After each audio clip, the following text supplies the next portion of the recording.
de ce qui précède, je voudrais, à l'entame de mon propos, rendre grâce à Dieu le Tout-Puissant, le Miséricordieux, le Seigneur des mondes.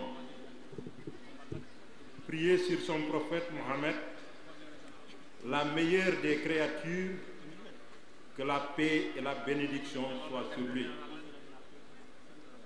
Exprimer notre profonde gratitude à nos guides spirituels, Serigne Cheikh Ahmad Bamba Khadim Rassoul, fondateur du Mouridisme, Serigne Mohamedou Moustapha Mbacké, premier khalife, Serigne Cheikh Ahmadou Mbacké Gaïndé Fatma, père fondateur de la fédération, Serigne Mohamed Mbacké, plus connu sous le nom de Serigne Mbacké Sokhna Lo Borom Taïf, ancien président,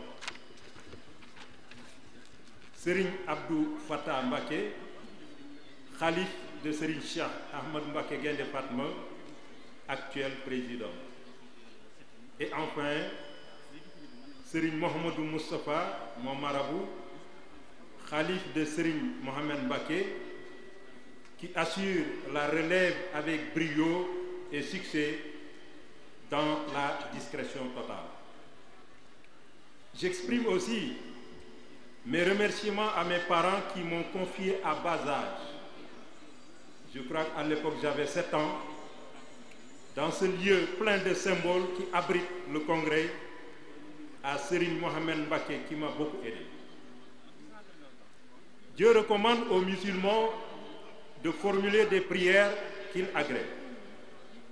En conséquence, je prie pour qu'il accorde longue vie à Cheikh Sidi Mokhtar Mbacké, khalife général des Mourides, toute la famille de Khadim Rassoul et les musulmans du monde entier. Paix et salut sur la mémoire du président de la fédération rappelé à Dieu en 2005, notre vénérable Serigne Mohamed Mbacké Sokhna Lo. Mesdames, Messieurs, au nom de notre président, Serigne Abdou Fattah Mbacké, que je remercie particulièrement pour la confiance qu'il a placée en ma modeste personne et les conseils avisés et éclairés qui m'ont toujours balisé le chemin, nous saluons la présence à nos assises de la Oumma islamique, les amis et invités. Je voudrais saluer le congrès par la meilleure des salutations possibles. Assalamu alaikum wa rahmatullahi ta'ala wa barakatuh.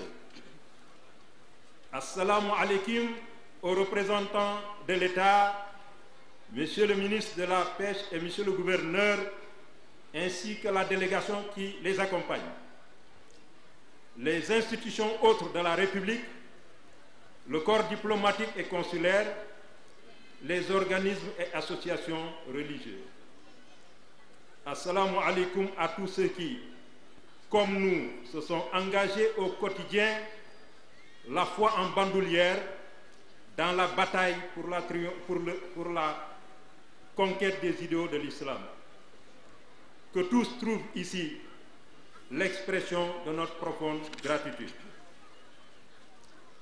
Chers congressistes, chers invités, la Fédération des groupements religieux et culturels des disciples de Cheikh Ahmad Bamba, dont la devise reste foi, droiture et travail, est une association religieuse apolitique créée par le fondateur Serigne Cheikh Mbacké pour servir l'islam exclusivement.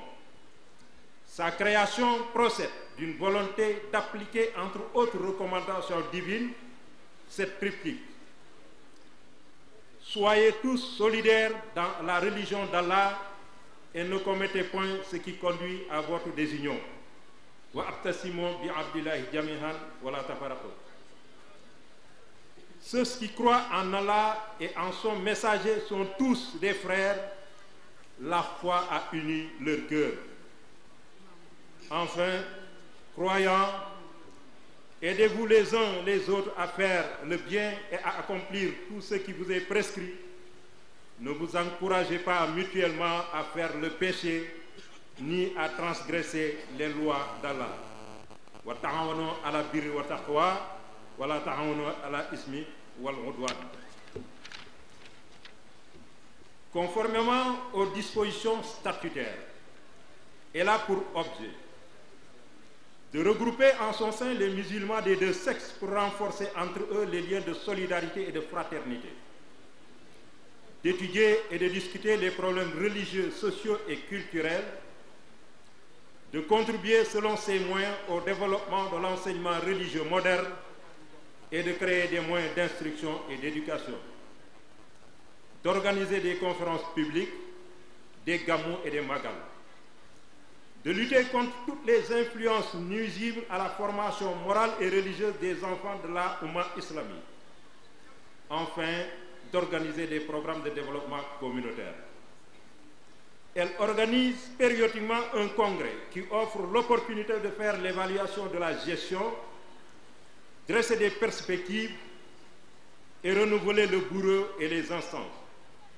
Cependant, force est de noter que cette exigence n'a jamais été observée depuis la création de la fédération et notre législature n'échappe pas à la règle malheureusement, ce qui pousse à une réflexion sur la périodicité de la tenue des congrès retenus pour une période triennale.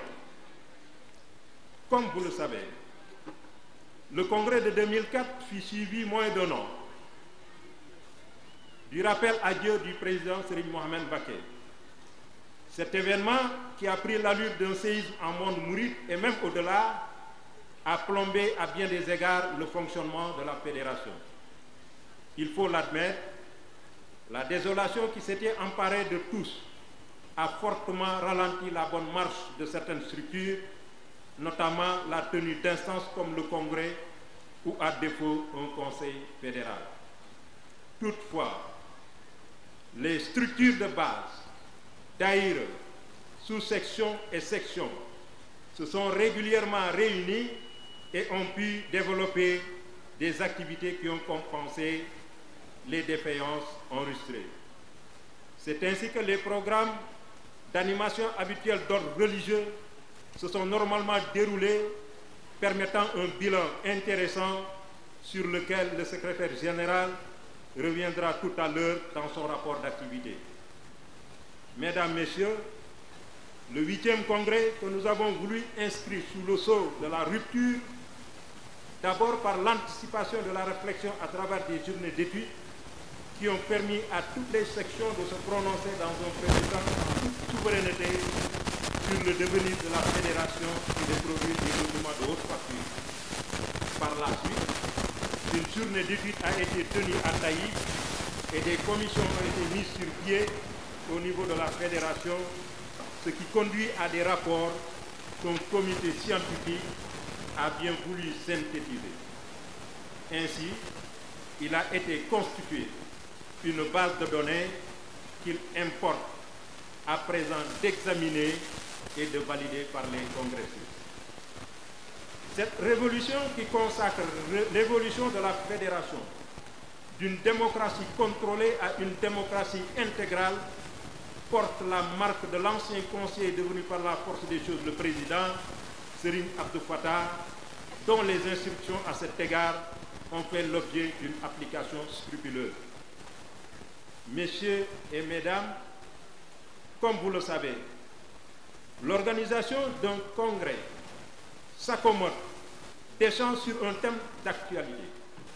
Sous ce rapport, il est avéré que le contexte actuel est caractérisé par le niveau inquiétant de dégradation des valeurs qui ont jadis constitué le socle de nos sociétés, ce qui semble donner raison à Platon qui considère: lorsque les pères s'habituent à laisser faire les enfants, lorsque les fils ne tiennent plus compte de leurs paroles, lorsque les maîtres tremblent devant leurs élèves et préfèrent les flatter, lorsque finalement les jeunes méprisent les lois parce qu'ils ne reconnaissent plus au-dessus d'eux l'autorité de rien ni de personne, alors c'est là, en toute beauté et en toute jeunesse, le début de la tyrannie.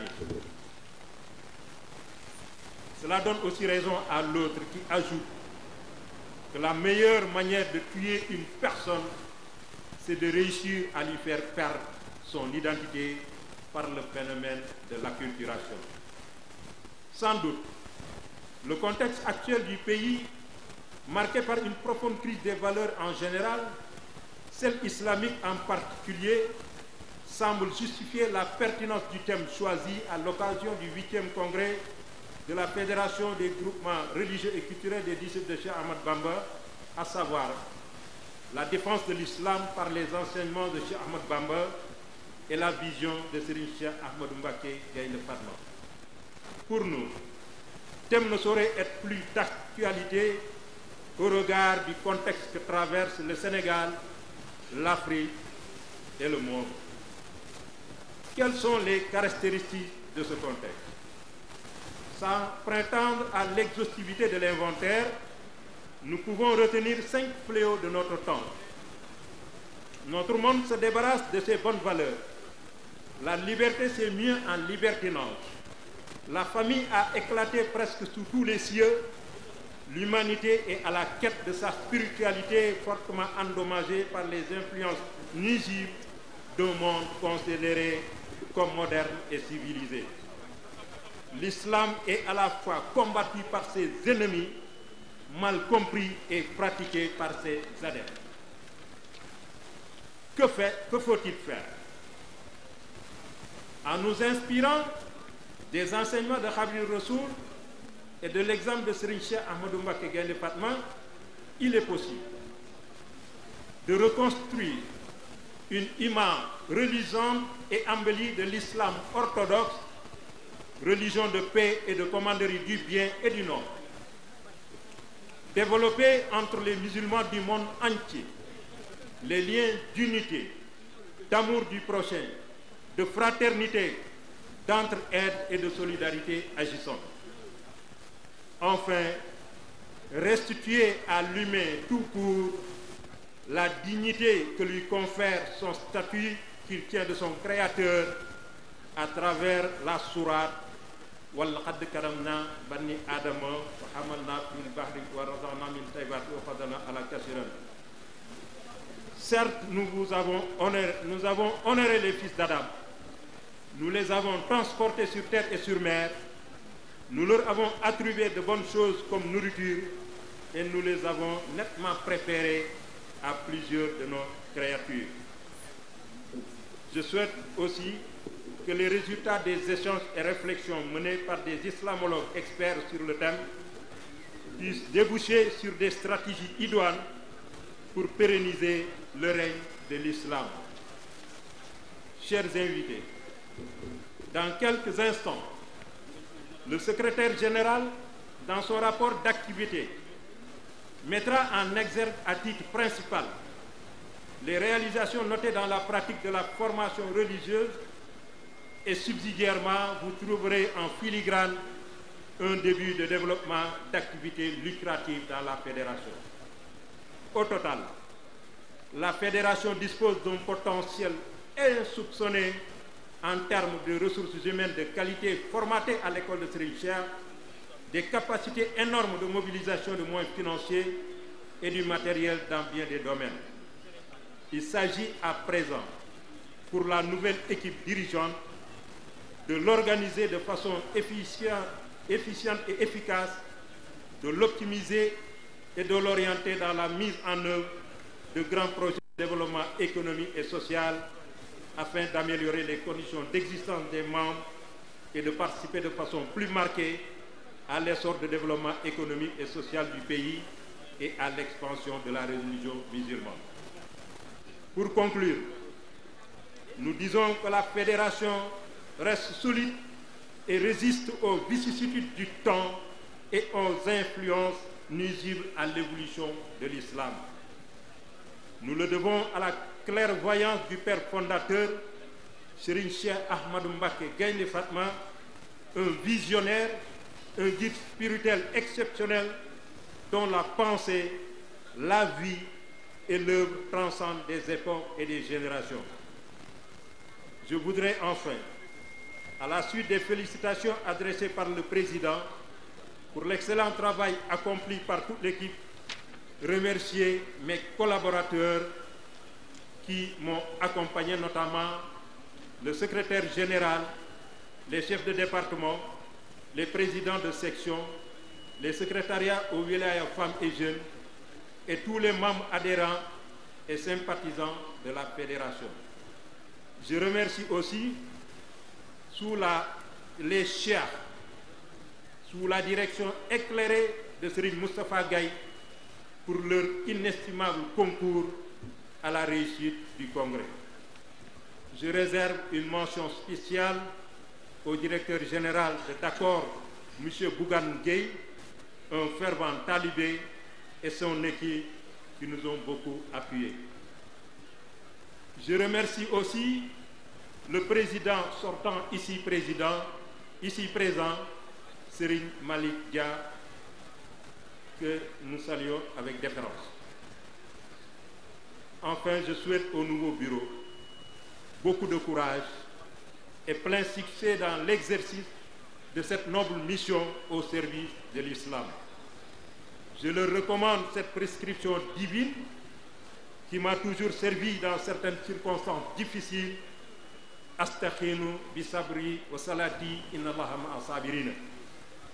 Cherchez secours dans la prière et l'endurance, car Dieu est avec les endurants. Je vous remercie de votre bien aimable attention.